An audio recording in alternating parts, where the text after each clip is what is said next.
Here. Okay. Hey, you guys, welcome back to Tell Me Why You're Special with your favorite podcast host, Brandon Lynette. This is the show where we kind of skip that polished highlight reel era, and I really just want to get to the straight truth about what actually shapes people. Um, so every single one of us is in the arena. Some people are building something, some people are getting knocked around by life, some people are bleeding and figuring it out as they go, but the people who actually matter are the ones who end up changing things. They're the ones who stay in the arena long enough to turn their mess into their message, and that's what the show is about, okay? Real stories behind the real people who've actually lived through the things, the failures, the lessons, the scars, and what makes them special is something we all have in common, and I'm always excited to find out what that is, okay? So everybody that gets here is in the hot seat immediately, and my next guest is no different, but I'm sure this is not intimidating to him because he's been around a lot scarier things. So, listen, it's not because, anybody's better than anybody else, but there's something in our lives that gives us like that perspective that we can learn from, okay? Today's guest definitely fits that description. I have Eric Hommel, born and raised in New York City, and he's not there anymore in case, but we'll get to the story of that. Incredible service to our country. So first of all, I just want to say thank you for your service. I don't want to tell your whole story here, so I'm not going to continue to just embellish and go for all the things. I want you to tell us who you are. So Eric, welcome to the show today. Thank you. It's great Yeah, to be here, Brandon. yeah. Um, you, I can already tell, like, what makes your story extra powerful is that you chose to do something that most people in leadership don't do, and that's taking ownership. And I am just my listeners are like, "Oh my gosh, personal responsibility, she's all about it." So I'm very excited to talk about that. I do want to talk about your memoir, The Losing Game. Um just I know this is going to be your first person account of everything that kind of happened in an Afghanistan mission. So outside of that, Eric, you are in the hot seat. Why don't you introduce yourself to everybody, kind of give us your elevator pitch to get started? Okay, my quick elevator pitch. Yeah. I'm a veteran. I'm an author of The Losing Game, How to Lose a War and Fail Veterans.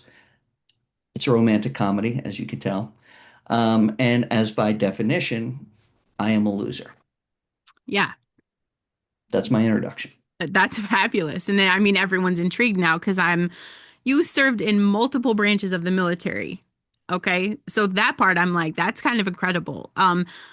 First of all, what's your origin story for joining? Failure. Yeah, so I have a history of failure. So born and raised in New York City, I went to a specialized high school in Manhattan called High School of Art and Design. Where I had a Fancy. major, architecture. Didn't like it by the end of it. Okay. And so I tried college for a year, failed at that, joined the Navy, wound up on a fast attack submarine during the Cold War, What? which I don't recommend to anybody, by the way. Yeah. Yeah. So from the Navy, did one enlistment, active enlistment. I had a reserve commitment, went back to school.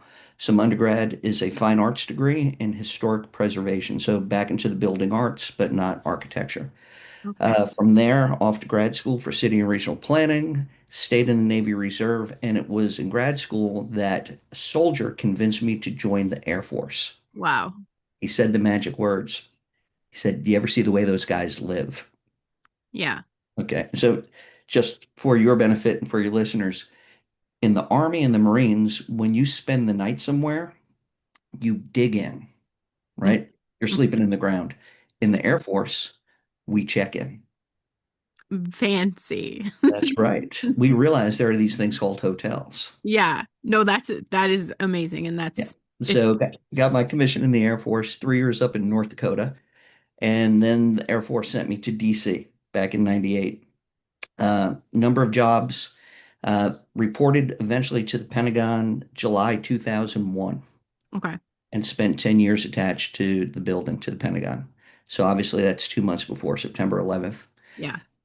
Um, in the Pentagon. Eventually, I would deploy to Iraq with the Army, even though I tried to avoid the Army. As an Air Force guy, I was working with the Army in Iraq, doing reconstruction. This was late 2004, early 2005. So that's the big battle in Fallujah, if you Yeah. remember that. I know you're too young to remember it, so it's Oh, definitely not. yeah. And so yeah, we had $18.4 billion to rebuild Iraq, which is kind of tough when people are shooting at you. Ah, All right. And that's really when I saw it in the Pentagon. I saw after September 11th, I saw how we started to ad hoc address these wars. Okay. yeah, Because we didn't plan for these wars. Just again, for your benefit of you and your listeners, um, the current war in Iran, yeah, we've had that war plan on the shelf for years. right. Okay. This is nothing new. But Iraq and Afghanistan, or I should say Afghanistan first, Iraq, these are ad hoc planning situations. So I got to see it from day one inside the building. And so going to Iraq was an eye opener because I got to see how leadership wanted to get things done overnight. And in a place like Iraq, you cannot get things done overnight. It's going to take at least one generation because you're dealing with people who want to hold on to onto Right. power Right. and they're not willing to give that up. Um, and then came back to DC, back to the Pentagon, eventually 3 years up on Capitol Hill as a legislative liaison. So I worked on the House side. Each service has a small group of people physically working up on Capitol Hill. And our job is kind of be the connective tissue between the Pentagon and Congress. Okay. So to make sure that nobody gets super stupid. Right. Right. Right. Yeah. Right. That makes Okay. sense. So, but between the Pentagon, between Congress, it gets to peel back the curtain a little bit more Yeah. and see how things are working. In Congress, I supported the NATO Parliamentary Assembly. So that's the political arm of NATO. Afghanistan is a NATO war because Okay. an attack on one is an attack on all. September 11th was an attack on the United States. All NATO countries now go and play in Afghanistan. So I got to see the war in Afghanistan from a political perspective before I deployed there. Okay. Again, with the Army, I was very fortunate. I was in an Army position as a ground battle space commander, which means I had ownership of a province like a state in Afghanistan, province called Panjshir. I was also a Provincial Reconstruction Team commander. So I had responsibility for reconstruction, governance, and security. Basically, what we're trying to do is build civil society, right, in Afghanistan. And we call this stability operations. That in turn will create a strong, stable, secure Afghanistan that are allies with the United States. That's how you win a war, Yeah. okay? By securing the peace. And again, it takes about 30 years if you're doing it right, especially in those regions, okay? Because I don't, I'm glad you're saying this stuff because I think a lot of people don't understand that. yes, and that is the main reason why I wrote the book. I actually wrote the book out of frustration. I never intended to write a book. Yeah. But following the 2019, December 2019 publication of a book called The Afghanistan Papers by a Washington Post reporter by the name of Craig Whitlock. And the timing is really important, December 2019, because a couple months later, COVID happens. Mhm. But what Whitlock in his book revealed was that senior leadership knew that we were losing in Afghanistan and they were lying. So lying to Congress, lying to the American public, and so on. His quote, senior leaders were at war with the truth. And when I read his book, and also after I retired from the Air Force in 2011, I stayed on for the next decade training government officials to deploy to places like Afghanistan as advisors, Okay. work in their Ministry of Defense, Ministry of Interior, that's the police, basically trying to work on governance. And so I was involved for many, many, many years. And so when Whitlock publishes his book, none of that surprised me, Right. right? Because I knew we were losing and I knew we were lying. Right. What really surprised me was the response from other officers who wrote editorials to the Washington Post saying, I knew, but not my fault. And the worst part was that the senior most leaders just stayed silent. Okay. And the best thing happened to all of them, because never, let a good tragedy go to waste. Exactly. COVID happened Yeah. and that went away. We got so focused on COVID that our failures in Afghanistan went away. And then, of course, August 2021 happens. We withdraw out of Afghanistan. I worked with the refugees, about 120,000 refugees coming to the United States. Yeah. Worked with them for about a year. And at that point, I was just so disgusted, I needed to get my thoughts on paper. Yeah. But no, with that said, some people find my book funny. So, you have to kind of work it all out, make it Right. readable. So, yeah. So, yeah, there's a lot going on in that book. I take you through the journey and I try to explain how to win a war by explaining the phases of warfare and why we elect not to go down that route. Right. And, bottom line is that we are destined to do this again Of because we course. haven't learned any lessons. Yeah. So, And I mean there's so many things I want to touch on that you were talking about. For one, silence is complicity. hmm That is true to life hmm across the board. hmm So, Especially when you're in a leadership position. yes. Especially. Yeah. So when you saw the beginning of these, like looking back, you're at the ground floor of a war that wasn't planned. Like, is that the moment that kind of shaped the way you see leadership the most, or is there something else that happened in that moment where that kind of took shape for you? So obviously that was pretty profound, right? Because that's when the hammer hits the nail. Right. But no, my leadership journey started when I was a young enlisted kid on a submarine. Because when I was on a fast attack submarine, that was the Cold War. Yeah. Cold War was real. And we were the ones out there hunting Soviet ballistic missile submarines. So, we had a real job to do. And in addition to that, you also had another enemy called the Atlantic Ocean that really wanted to kill you. Yeah. And so, Right. so leadership mattered. And I had the good fortune of serving under two captains on the submarine. And I saw the dichotomy in leadership there. I saw that to be an effective leader in that type of situation, and again, this is all life and death, you have to care. Yeah. You have to care about the mission, and you have to care about the people who carry out the mission. That was my first captain, and we did rather well, and we were confident. Second captain comes along, crew remains the same, and overnight we go to crap. Wow. Why? Second captain, it was clear he only cared about himself. Yeah. It was about his career. Right. So he put himself before the mission and before the people. And it was awful. And so I've taken those leadership lessons from early on in my life as a 19-year-old and just hopefully I've pushed them forward. Yeah. And I talk about a lot of that in my book. And I mentioned, look, it's not that hard, but it is in concept, it's not hard. Can I curse on your podcast? Oh, please. Yes. Okay. All right. So I call it just give a shit. Yeah. Just give a shit. Mhm. Okay. And so again, in concept, not difficult. Right. Okay. But in application, absolutely, because it's truly your core personality. You either care about your people and the mission, or you decide that I care about myself and my career, and then they'll just do what I tell them to do because they have to. Yeah. Right? And so again, I've taken that throughout my career. September 11th, I was an aide de camp so basically right-hand man to the general in charge of Air Force Reserve Command, about 75,000 airmen. It's a big command. And Air Force reservists were in the fight from day one. They were actually the first aircraft over Afghanistan after September 11th. Okay.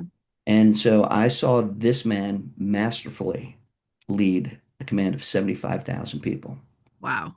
because he cared. He cared. Yeah. Plain and simple. He knew people, he trusted people, he allowed them to do their jobs, and it was not about this man's career. And then you see everything in between as you go along. And then, of course, when you actually get in country where the rubber meets the road, then you see some You really, amazing personalities. yeah, Yes. definitely that. I believe that's going to show you who you really are at your core. hmm I can see that. Absolutely. Absolutely. And it all goes back to that. And now let's take present day. We have so many leaders, and I use that term in quotes, um, who were responsible for the wars in Iraq and Afghanistan. Yeah.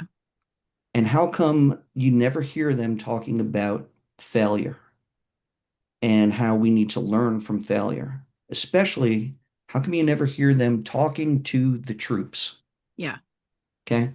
It's because the troops are, the guys and gals who are suffering Right. because they can't make sense of this. They did their job, Yeah. but the problem is they didn't understand the mission. Right. It's a big difference between your job and the mission. And now we're at a point where senior leaders, guys who are hammering paychecks Yep. on corporate boards, I've seen a couple of them on the news lately talking about, how to win a war in Iran, yet they've lost two in a row. Wow. But they're not talking to the vets. They're not talking to their troops because they don't give a shit. Right. And they're all multimillionaires. Yeah. How weird. Yeah. So they benefited from losing. Yeah. Hmm. No, Sorry, a am lot I of being people did. No, stubborn? I love that. The whole time you're talking, I'm like, I have him on the wrong show. Everybody, my audience knows I have a political podcast, and I'm like, man, I need him over there because what is the truth?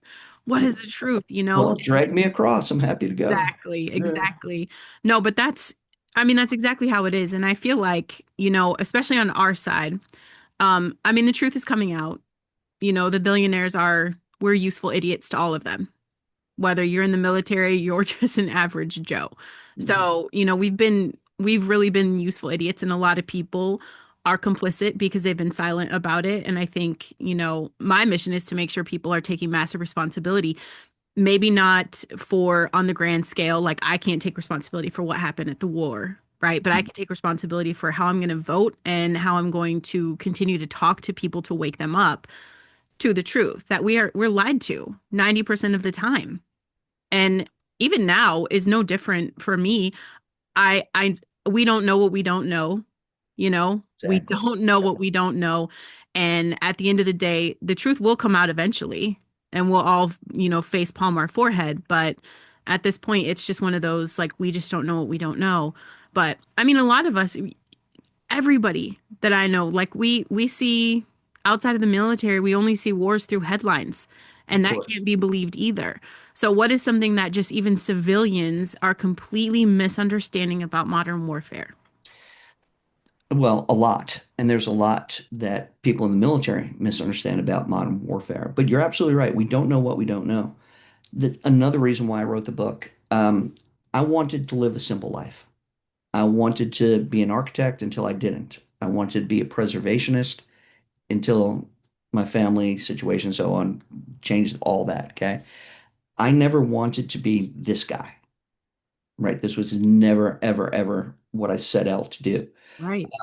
As an Air Force guy, was I going to get an Army command in Afghanistan? No, that's unheard of, right? Right. Did I care about Congress? No, the reason why I wanted to work for Congress is because I wanted to keep my family in this area. And the Air Force was getting ready to move me again. So I had to get in the business of DC. All right. Yeah. So none of this really mattered to me in my life. Okay. Again, I have a fine arts degree. Okay. Yeah. So what do we need to know about warfare that we don't need to know? Yeah. Um, you do not win wars by killing people and breaking their things. Right. You win battles. Yeah. By the way, Brandon, we are the best at killing people and breaking their things. Yeah. And we've Okay. bragged about that for We are awesome. That's right. Okay. But again, that's not how you win wars. yeah. And so, I was in the training business for 10 years after I retired from the military, again, training government officials. Mhm. And by the way, my training was live, immersive, interactive theater. Okay. We recreated Iraq and Afghanistan in a little training location out in the woods of Indiana. And we had role players, we had actors.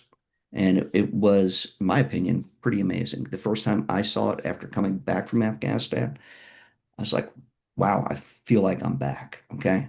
And the reason why I bring up that training is because I would ask government officials now, I would ask them, did we win World War One? A lot of them said yes. Yeah. So then the question then becomes, why did we have World War Two? Right. right? Last time I checked, it was Germany and Germany, right? Okay. So following World War I, I would argue we did not secure the peace, right? We won the battles. We got Germany to a point where they said, okay, we give up. Treaty of Versailles. We tried to secure the peace, League of Nations, all those types of things. Didn't work. Matter of fact, we punished Germany, right? We mostly France and England.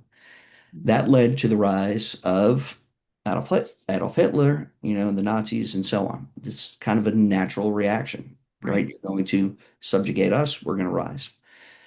World War II, what's different? Did we win World War II? I would argue yes, mainly because of a man by the name of George C. Marshall. Yeah. George C. Marshall was chief of staff of the Army during World War II. Okay, five-star general. He was Eisenhower's boss in Europe and MacArthur's boss in the Pacific, architect of World War II. Following World War II, he becomes Secretary of State. So now he's the top diplomat. He implements a thing called the Marshall Plan. All right. And that is the reconstruction of Europe and also some concentration on Japan as well. We are still in Europe. We are still in Japan. We have secured the peace. And the Marshall Plan was largely an economic stability plan. It's not about building infrastructure, which any dummy can do. Even I can do that. It's about getting the society to function in a manner where there's security, good governance, rule of law, socioeconomic development, right? Yeah. That's how you secure the peace. And that takes time. So for your listeners, how you win a war is you secure the peace. Everything up to that is you are winning battles.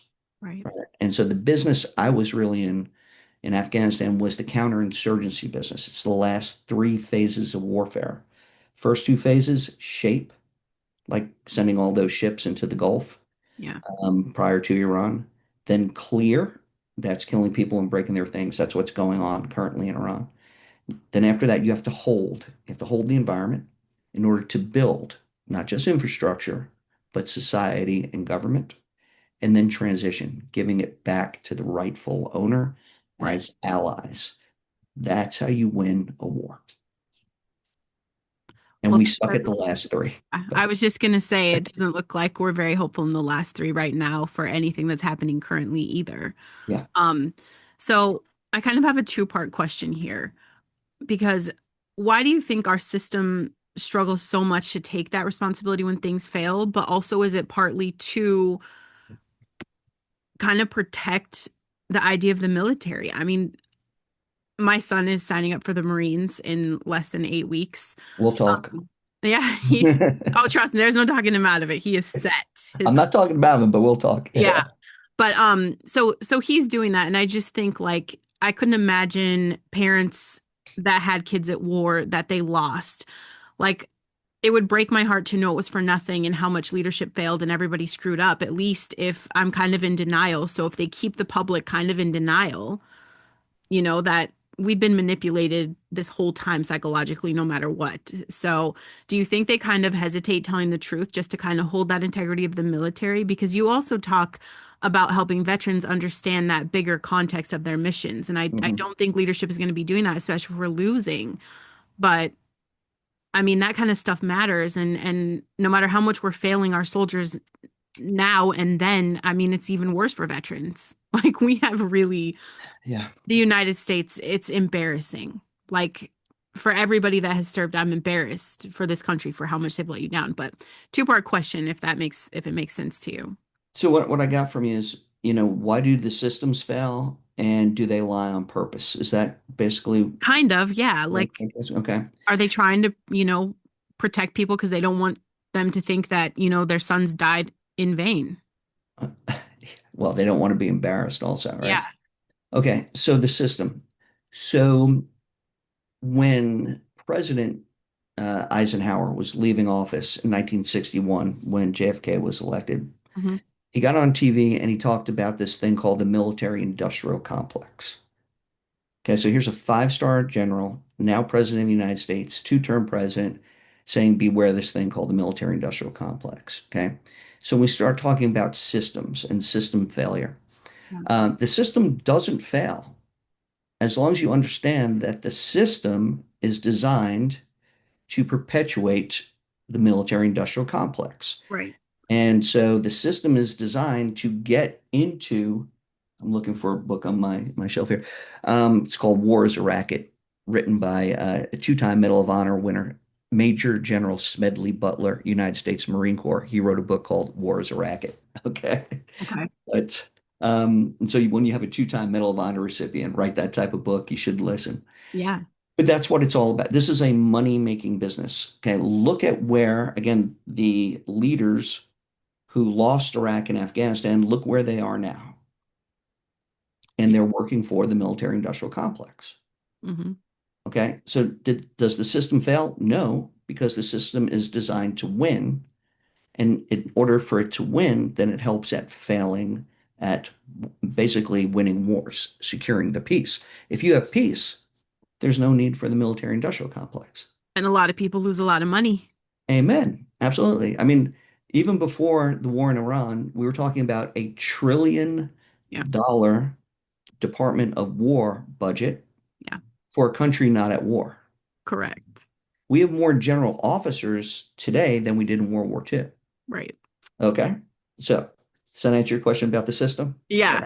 Okay. Yeah. And it's And just like every other system, right? It protects itself, it's for itself, and it's of it's course. always going to be about itself. And don't listen to these people who are in the system, tell you what the system does. Look at what it accomplishes. Yeah. And again, look at Iraq and Afghanistan, particularly Afghanistan. What did you accomplish? Yeah. Okay. So the proof is in the pudding, as they say. And your second question, do they lie on purpose? Well, Yeah, we know they lie on purpose, but I mean, do you think part of it is like if they came out and they were like, "Hey, your kids all died in vain because we did this, we dropped the bomb, we failed, yeah, we didn't win." Like, yeah, who's gonna sign up for that? yeah. Who is going to sign up for that? That's a great question. Um, so do they lie on purpose? Kind of, sort of. Yeah. But then again, so let me just back up a little bit. So the last three phases of warfare that hold, build, and transition, that's basically what we call stability operations. And by Department of War doctrine, Hmm. we are supposed to conduct stability operations on the same level as combat operations. But I guarantee you that if you ask anybody in the military if they focused any training on stability operations, you're probably going to get a no or what's that? Yeah. Okay. Because the big focus, again, is on killing people and breaking their things. Right. That second phase of warfare. So do they lie on purpose? Well, if you're only focusing on that second phase and you don't know, again, the final three phases of warfare, is that a lie or is that just ignorant? Omission. Yeah. And so, um, of course, I argue that learn your job, Yeah. okay? And also realize that building a school in Afghanistan doesn't teach children. You have to build teachers. Right. And that takes time. But we were using the building of schools as metrics Right. to show that we were winning because a school houses 200 children. So, of course, 200 children are being educated. That's so smart. By whom? Right? Wow. So is it a lie? Is it ignorance? Is it a combination? Yeah. It's kind of everything. It's kind of everything. Right. Yeah. Well, cheers to the government of the United States of America and our military. Now, with that said, Yeah. I'm a patriot, okay? And 100%. in that I love my country Yes. all the time, and Hmm. I love my government when it deserves it. When it deserves it. And it's been a minute. Yep. And also keep in mind, No, I spent wait, three hey, years up on I'm Capitol Hill. I yeah, know I'm those joking. guys. There's a lot of things that's happening in the government that I'm very happy about. So I'm not literal when I say that, but also like there's such a deep, dark, troubled system. And that's where my focus is now is like, how do you just clean it? You would have to start all over.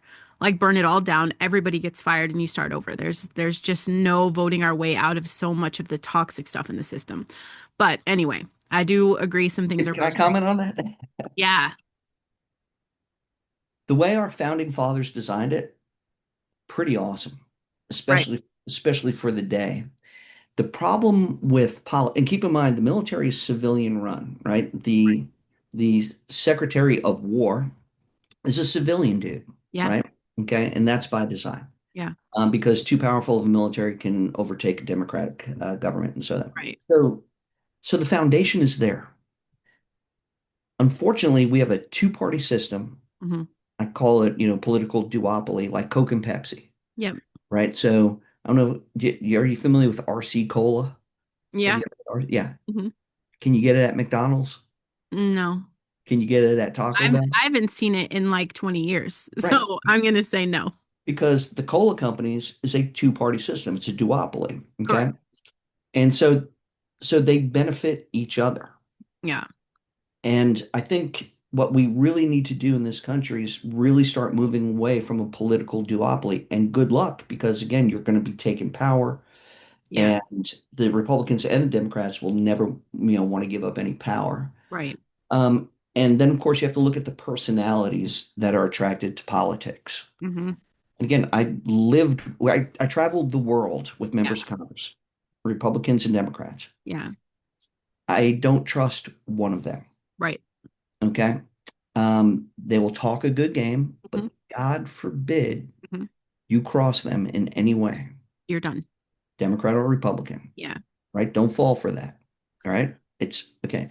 Think of the type of person that runs for public office.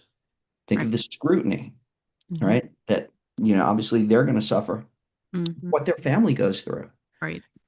And then you look at this individual and you go, why do you want this? Right. All right.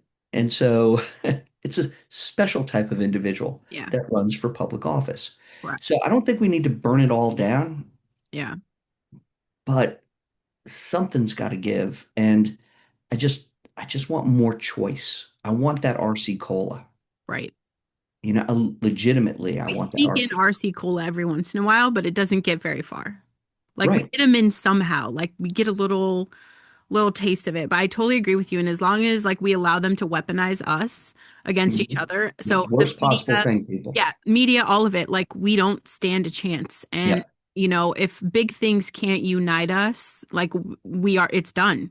Hmm. It's done. There's no point. And I want to get back to that common sense of exactly what the founding fathers did, and that was to help us create this country with that freedom where the government works for the people. Right now, how do we not have access to the government and what they do? Why is everything they do hidden? Like everything they do should be on the books, and what I do should be private because they're supposed to work for me.